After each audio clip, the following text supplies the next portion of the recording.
Ẹ̀kálẹ́ ìròyìn àṣálẹ́ la mú aṣojú òrìn láti lè ṣe Nta Ijebu Ode Adétóyè Adébẹ̀lúwọ̀kọ̀ níròyìn ẹgbọ́ ìròyìn náà lẹ́kùnrẹ́rẹ́.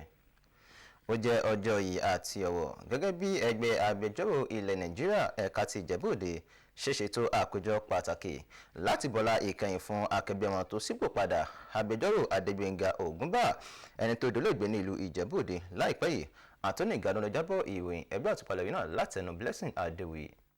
Àpéjọ náà ni ó wáyé ní ilé ẹgbẹ́ Bámòfin Adédèjì ní Ìjẹ̀bú Òde tí ẹ̀ka ẹgbẹ́ agbẹjọ́rò ilẹ̀ Nàìjíríà ẹ̀ka ti Ìjẹ̀bú Òde ṣètò.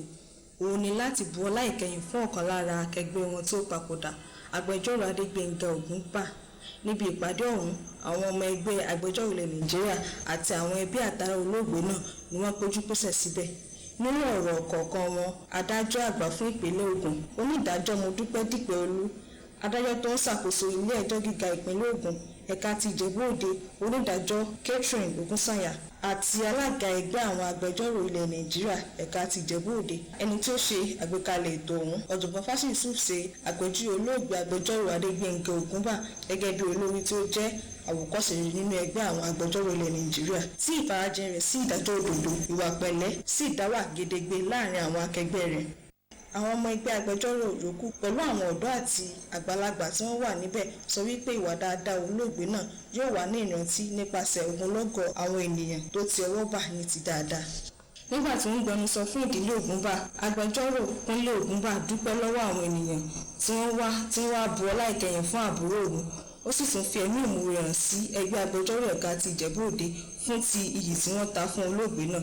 Olóògbé Adégbénga Ògúnbà jẹ́ ẹni tó ti fi ìgbà kan rí já alága ẹgbẹ́ àwọn agbẹjọ́rò ilẹ̀ Nàìjíríà ẹ̀ka ti Ìjẹ̀bú Òde tí ó sì fi ayé sílẹ̀ ní déédé 65 ọdún lẹ́yìn àìsàn ráńpẹ́.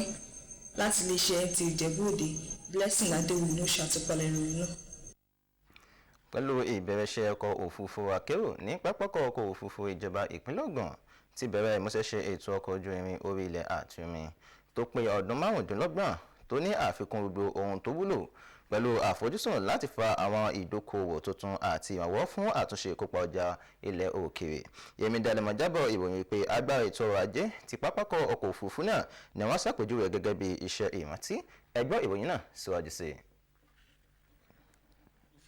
Gateway International Agogo lórí sàárè ilẹ̀ tí ó lé ní 500 nílùú Ìlíṣàn ni ó kún fún ọ̀pọ̀lọpọ̀ àwọn ohun èlò ti ìgbàlódé tí ó wà níbàámu pẹ̀lú àwọn àwùjọ àgbáyé tó sì bẹ̀rẹ̀ ìrìnkèrindò gbígbé àwọn èèyàn láti ibùdó náà fún ti ètò ọrọ̀ ajé láìpẹ́ yìí tó sì jẹ́ pé ó ní ojúnà ọkọ̀ òfurufú tí ó gùn jùlọ nílẹ̀ Nàìjíríà báyìí.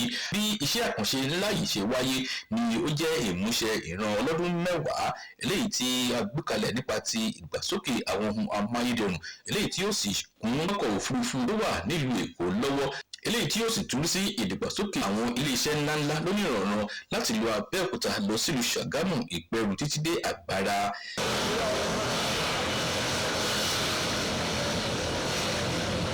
Ọkọ̀ òfurufú yìí ní ìrètí wà wípé yóò tún mú kí ọrọ̀ ajé túbọ̀ rúgọ́gọ́ sí i pàápàá láwọn ẹ̀ka bíi ẹ̀ka káràkátà, ẹ̀ka ètò iṣẹ́ ọ̀gbìn, ẹ̀ka ètò ìrìnàjò ìgbafẹ́ eléyìí tí yóò sì mú kí àǹfààní tí kò lópin dé bá ìdàgbàsókè ọrọ̀ ajé nípínlẹ̀ Ògùn.